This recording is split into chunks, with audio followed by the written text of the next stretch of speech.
Defense Secretary Dick Cheney has approved a revised draft of a policy document on the New World Order.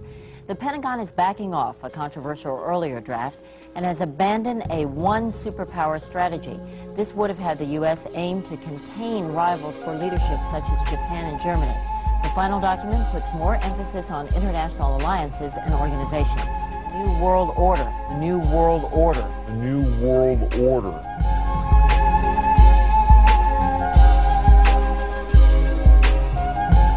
Defense Secretary Dick Cheney has approved a revised draft of a policy document on the New World Order.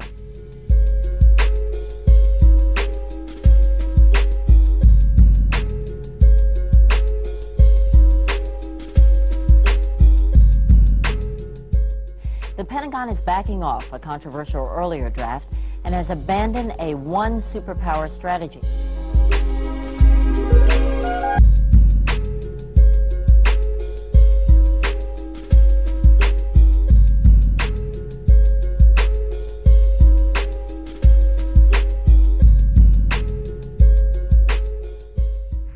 Religious leader Pope Paul VI, delegates to international organizations, public officials, gentlemen of the press, teachers and educators, all of you must realize that you have your part to play in the construction of a new world order. Time magazine recognized both Nixon and Kissinger as Men of the Year after announcing their new world order in China.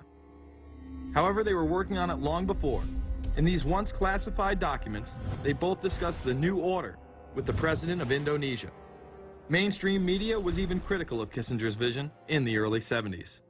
In ragged, spasmodic fashion, a new world order is coming into being, but it looks less and less like the world order that Mr. Kissinger had constructed in his own mind.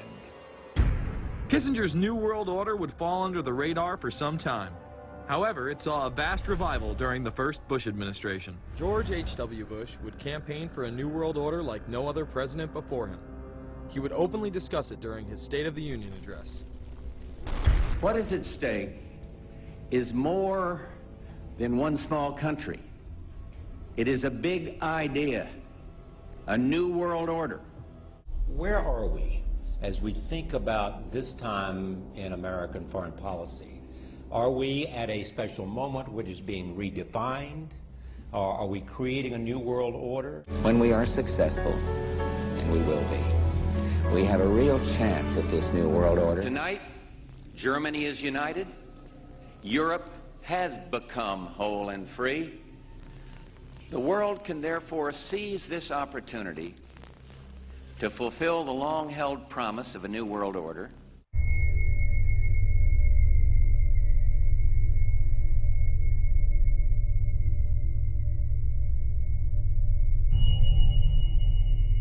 We can find meaning and reward by serving some higher purpose than ourselves.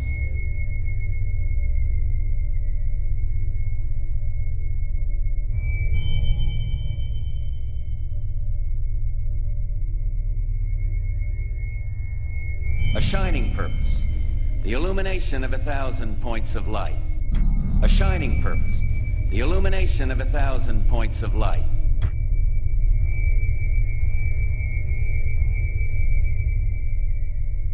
I think that the president's speech last night in New York said that China must be a part of the New World Order. Guess I would like to ask you how you envision China fitting into the New World Order. It is a country that we are going to have relationships with by virtue of its geopolitical importance. American officials say breaking down regional and national barriers to the flow of goods and services would represent a spectacular benefit to economies around the world. We are building a new world order. The prospects for a new world order now within our reach. A new world order emerging. As old threats recede, new threats emerge. The quest for the new world order is in part a challenge to keep the dangers of disorder at bay. We must build on the successes of Desert Storm to give new shape and momentum to this new world order. Only when this transformation is complete will we be able to take full measure of the opportunities presented by this new and evolving world order. The New World Order really is a tool for addressing a new world of possibilities. Does anybody want to talk about the New World Order? Is there a New World Order out there? For the New World Order he is trying to organize. Some people have called it the New World Disorder, and there's a lot of truth to that. This is a world that is likely to be dominated in the near future, and perhaps longer, by the Gulf War and the New World Order, which is the buzzword of the moment. So the secret of a New World Order, and at this point it's just a slogan, but it does have some historical background in terms that orders have succeeded each other over time. The secret of this is to learn how to use coalitions. We are effective in the United Nations. George Bush has invoked a New World Order. And I'm not sure that it is in best U.S. interest to have a New World Order in which we are the policemen.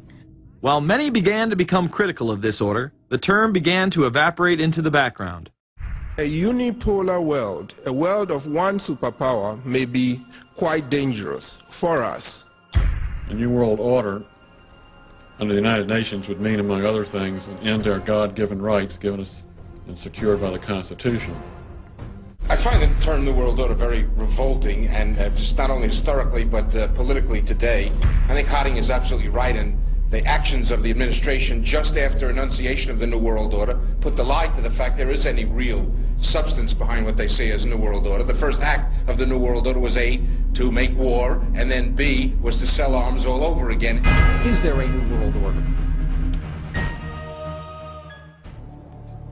To be a revolutionary is to love your life enough to change it, to choose struggle over exile, to risk everything, with only the glimmering hope of a new world to win.